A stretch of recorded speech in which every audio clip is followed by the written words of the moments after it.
Hi, this is Stan Phelps from MarketingLanyap.com, and welcome to episode 14 of the Purple Goldfish video podcast. Today we're going to talk about the concept of disrupting schemas. So we're going to find out what a schema is about. We're also going to go out into the field, and Jack's going to talk about a great case study from Bigelow tea. Today's podcast is sponsored by Synergy Events, an award-winning experiential marketing agency. Thanks and enjoy the podcast.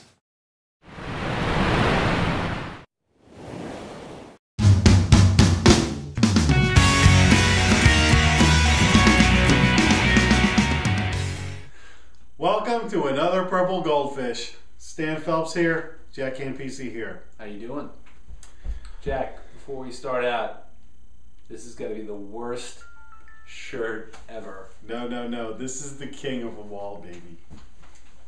Dogs playing poker. Dogs playing poker. I saw this one in a window in Martha's Vineyard and I had to have it. It speaks for itself. What was the movie with Pierce Brosnan and Rene Russo? Oh, that was a remake of a Steve McQueen movie, wasn't it? Thomas Crown Affair? Thomas Crown, Dogs Playing Poker. That's where I remember it from. Well, now you're going to remember it from this shirt. Boy. And remembering things is the theme of this here podcast, my friend. Right. What are we talking about today? We're talking about schemas. Now, I lived in Massachusetts for a while. I'm, partially a Boston guy. And Red Sox fan. Oh, Madone. To me, a schema is a crafty guy from Southie. He's a schema. A schema. Is he wicked? Is he a wicked schema? He's wicked pissa. Okay. But I guess that's not what a schema is in the world of Lanyap. Right. So what is a schema? And I have to admit, I had no idea what this was till I read about. There's a guy by the name of Steve Knox who works for an agency called Tremor. And Tremor is an internal agency for P&G. And what Steve Knox has done a lot of research with in his group at Tremor is on this idea of schemas. And what a schema is, it's essentially how your brain works from a cognitive perspective. And the idea that your brain doesn't want to think. I can attest to that. You can attest to that. 20 of the 24 hours a day. Your brain doesn't want to think, so essentially what it does, once it recognizes certain patterns, it actually just instinctively does things. So a great example is every time you get in your car and you drive, you don't have to think about driving on the right side of the road. Your brain automatically tells you that. So it's kind of instinctive behavior, or exactly what you say, I was just on cruise control mentally. Right. So you're always looking for those patterns, and the research that they've done is that if you effectively can do word of mouth in a way and be effective about it, it's going to disrupt those schemas, and it's going to get people to talk about your product or service. So disrupting the schema is sort of the surprise element, but less surprise than it is changing up things. Well, whether you want to call it shock and awe or surprise and delight, it's the idea is that when you go above and beyond expectations and you kind of deliver the unexpected, then you're literally shocking that person from the pattern that they may be used to. And P&G had an example of a deodorant that got people thinking differently. And got them talking, exactly. That's pretty impressive. And especially because I keep saying this, it's easy to talk about a restaurant in Lanyap. We gave them extra French fries. It's a great thing, but right. How did P&G do it? Right. How does it work for a consumer packaged good? How does it work for the deodorant? So this was interesting. Secret, there was like a new version of Secret, the deodorant that was coming out, and they actually had ingredients in it that were activated when it was affected by moisture. So when you actually sweated is when the deodorant kicked in. And so their whole advertising was wrapped around this idea of the more you move, the better you smell. And you think about it, that's so counter to the way people think. All right, if I'm active and I start to sweat, I'm going to smell bad. And this really threw that right on top. So that's the schema. That's disrupting that schema is what it's all about. Turning it on its head. And literally, on P&G's site, they had 51,000 comments. Oh my God! If you can imagine that. That's a lot.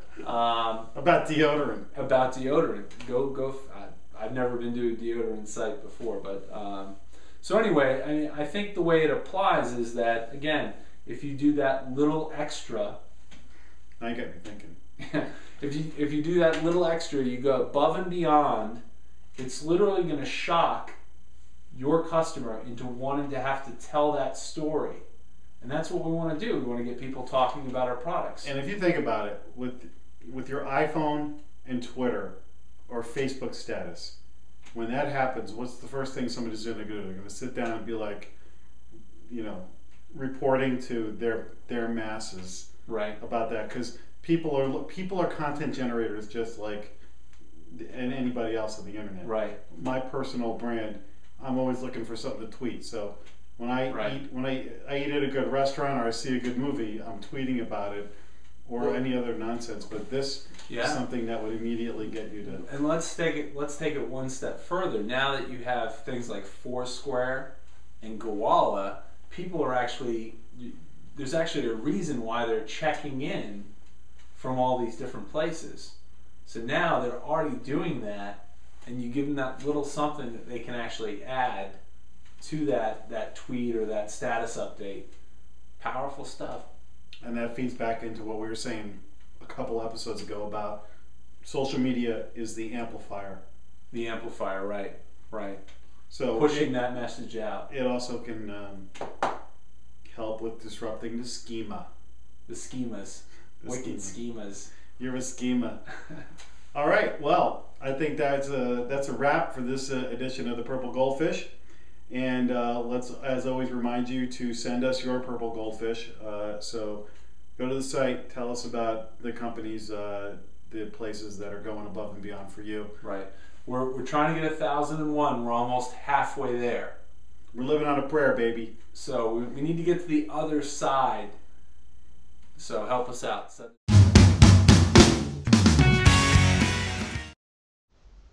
Hey, it's Jack, and I'm here for another Lanie Moment. Today, my Lanie Moment happened when I was making my afternoon cup of tea as my little pick-me-up, and I opened up a new box of Bigelow vanilla chai tea, which is delicious and better for you than a can of soda. So I opened up the new box, pulled out a bag of tea, and I noticed that it was a red label instead of the typical tan one. And I thought either two things.